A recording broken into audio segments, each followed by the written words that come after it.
Tan es ilegal, que toda esa información que ya se ventiló ya no puede ser utilizada en un procedimiento con el debido proceso, porque ya está contaminada. Te acordarás, hablando de personajes que han sido motivo de conversaciones últimamente, ¿te acuerdas aquel criterio que inventó el ministro Saldívar del efecto corruptor? Yo creo que en el fondo hay una falta absoluta de respeto a la ley. Porque fíjate, hasta donde yo entiendo, y me gustaría que tú como abogado me lo pudieras explicar.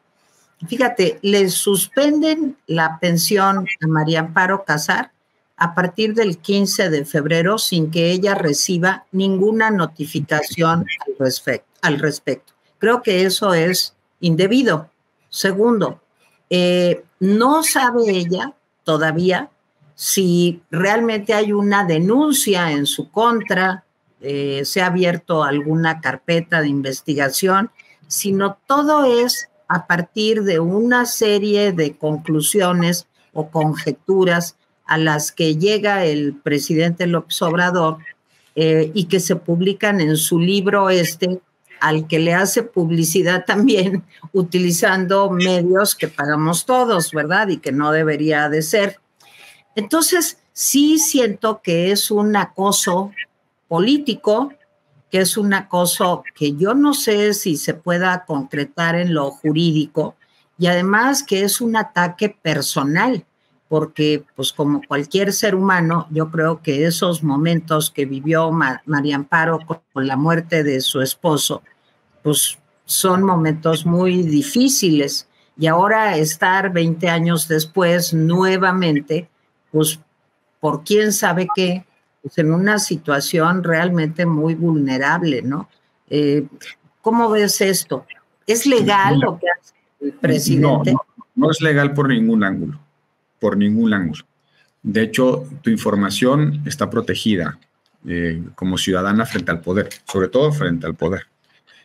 Hay un artículo en la Constitución entero sobre datos personales, las protecciones. Hay un órgano, por cierto, que intentaron desmantelar, el INAI, que además de garantizar el acceso a la información, también garantiza la integridad de los datos personales, nos protege frente a este nuevo mercado de nuestra información, que no solamente puede tener fines políticos, sino también fines empresariales. Lo que tú consumes en los medios de comunicación en manos de una empresa puede ser muy valiosa y afecta tu privacidad. Pero si fuera una motivación estrictamente de legalidad, la dirección Pemex hubiera presentado una denuncia en total secrecía, con los elementos, y no hubieran hecho lo que hicieron, que fue un escarnio público, que fue una hoguera pública, que el director de Pemex hace una presentación exhaustiva con información que solo puede tener la dirección de Pemex y que no puede revelar ninguna autoridad sobre un ciudadano, y no lo hacen en el contexto de un procedimiento, en un procedimiento legal, ya sea administrativo o penal. Lo hacen en un momento político, una mañana, una conferencia de prensa. El presidente hace sorna del caso, hace referencia a su propio libro, hacen conjeturas que no están probadas por una autoridad, ¿no? Que si hay una disputa sobre la causa de la muerte, y revelar la información de las calificaciones de los hijos de María Amparo, las autopsias, Roberto. Las autopsias, fuera de un procedimiento. Tan es ilegal, que toda esa información que ya se ventiló ya no puede ser utilizada en un procedimiento con el debido proceso, porque ya está contaminada. Te acordarás, hablando de personajes que han sido motivo de conversaciones últimamente, ¿te acuerdas aquel criterio que inventó el ministro Saldívar del efecto corruptor? Y el efecto corruptor es cuando en los medios de comunicación, en la percepción pública, se violenta la presunción de inocencia. Es decir, se genera un ánimo social de tal manera que a la persona no la puedes tratar como inocente y ya se le trata como culpable. Entonces, lo que hizo el presidente en esa mañanera fue un efecto corruptor evidente, conforme al propio criterio del exministro Saldívar, del señor Saldívar. Entonces, no es una cuestión de legalidad. Yo creo que hay que poner, como diría María Amparo en su libro, los puntos sobre las IES. Si hubiera una causa de legalidad, habrían presentado las denuncias administrativas y penales. habrían seguido los procedimientos legales en la secrecía, aportando las pruebas en los cauces que la ley establece. Tan no es un asunto legal que utilizan una mañanera en 3 ocasiones, porque ya es la tercera mañanera en la que se trata. Y hasta el domingo pasado por la noche, el presidente seguía dale y dale. Y todas las consecuencias que eso tiene, las cuentas de redes sociales asociadas a sus voceros, a sus funcionarios, en un escarnio muy claro. No es un asunto de legalidad, y hay que decirlo así.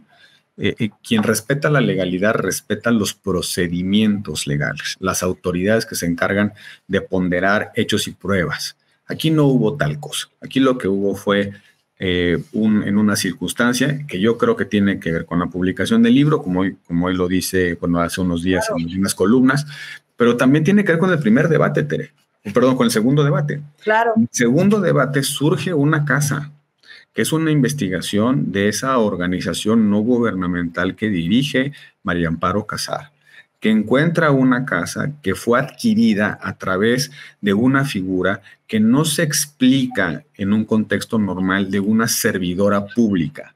Los servidores públicos recibimos ingresos los reciben por su sueldo, y pueden tener otras fuentes lícitas, pero tienen que acreditar de dónde sacaron los bienes que tienen en su haber. No puedes llegar y meterte a una casa, invadirla, y luego pasa el tiempo y resulta que te quedas con ella. Imagínate, y además 4 meses antes de entrar a la jefatura de gobierno, y unos meses después se dona esa casa a una hija.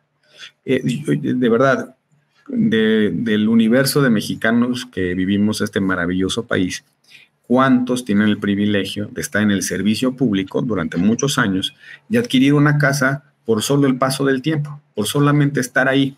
¿Cómo entró? Con un contrato de arrendamiento, con un contrato de compraventa, pagó los impuestos, no pagó los impuestos, y además con un agravante. Resulta que la información que Mexicanos contra la Corrupción hace pública implica que no se pudieron defender los dueños, que se fueron en el juicio en rebeldía, que se enteraron hasta que fue dictada la sentencia y un banco presentó una impugnación y no le dieron la razón. Entonces empieza a haber como muchas preguntas alrededor de eso. En el primer debate dijo que no tenía una sola propiedad y que vivía en un departamento arrendado. Resulta que tiene 4, todas ya, digamos, asignadas a sus hijas o a sus hijos, no sé, digamos, dispuestas hacia otras, hacia terceros. Creo que no podemos perder el contexto de esta andanada en contra de María Amparo, que por cierto ya lleva tiempo. El presidente ya tiene sus sospechosos comunes, ¿no? Toda la crítica que sale de su mismo lugar, los conservadores y tal, y que si los Estados Unidos financian a estas organizaciones y que... acuérdate que le escribió una carta al presidente Biden diciéndole que no podía el Departamento de Estado, de quien depende esta organización, pues patrocinar. Los fondos hay un programa de cooperación internacional que apoya a organizaciones no gubernamentales en distintas materias que son relevantes para la cooperación internacional, combate a la corrupción, justicia penal, víctimas, en fin, ¿no? Creo que hay un... Bueno, y Biden ni le contestó, Roberto. Pero vuelvo al tema, es decir, es esta historia permanente del complot, ¿no? Es decir, si me critican, por más que hayan encontrado la evidencia de un caso, si no es de corrupción, que amerita muchas preguntas, dando por bueno que amerite muchas preguntas, entonces siempre hay que inventar un enemigo, Tere, y ese enemigo siempre tiene que ver con los conservadores, con los fifís, con los Estados Unidos, con vete tú a saber quién. Entonces, lo que ya vimos en esta ocasión es un paso más adelante en una actuación verdaderamente preocupante desde el punto de vista autoritario. Nadie tiene mayor posibilidad de fijar la agenda y de entrar a lo público que el poder. Nosotros, aquí Atypical es muy visto y nos ve mucha gente, pero tenemos una condición limitada a la atención que pueda suscitar de las personas, al interés, etc. Pero el poder cuando habla no habla en nombre de una persona física, habla en nombre del poder. Y por eso la mañanera es esa perversión del poder. El presidente dice que es ejercicio de la libertad de expresión. No, señor presidente. La libertad de expresión se da justamente para proteger a los particulares del poder. Lo que no está permitido es que el poder se ampare en la libertad de un ciudadano frente al poder para destrozar a los ciudadanos, para destazar a los ciudadanos. Porque no es simétrica esa relación. Nosotros los ciudadanos necesitamos la Constitución como paraguas para defendernos del poder. El presidente, la autoridad, el poder, no tiene la Constitución como paraguas, lo tiene como cauce, como riel. Tú no puedes hacer no puedes hacer otra cosa más allá de lo que te establezcan las facultades que ordena la Constitución y las leyes. Por eso es la lógica contraria. El presidente no puede ampararse en la libertad de expresión para divulgar información sensible de una ciudadana. No es la primera vez. Recordarás cuando visibilizó el patrimonio de un Carlos Loret, cuando presentó las declaraciones fiscales y patrimoniales de la candidata a la presidencia de la oposición y un largo etcétera. Bueno, el más reciente, Roberto, cuando la reportera del New York Times también como no le gustó, pues entonces ahí va, ¿verdad? Y yo creo que no hay manera de denominarlo de otra forma que un abuso de autoridad. Y un abuso que a mí me gustaría encontrarle las razones psicológicas de esto, ¿no? Y yo creo que, mira, en condiciones normales, un presidente cuya candidata va 55,000 puntos arriba del resto, que ya va a ganar porque ya así fue, ¿no? Y va a ganar la mayoría en el Congreso. No haría estas cosas. No tendría el Tribunal Electoral cojo con 5 de 7, porque no se han nombrado los 2 que faltan. Claro. Por la obstrucción del partido mayoritario.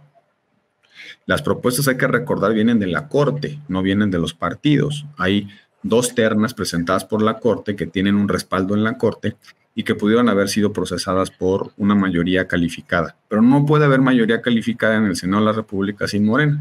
Entonces, claro, quien incluyó el nombramiento de 2 es Morena. Primer dato.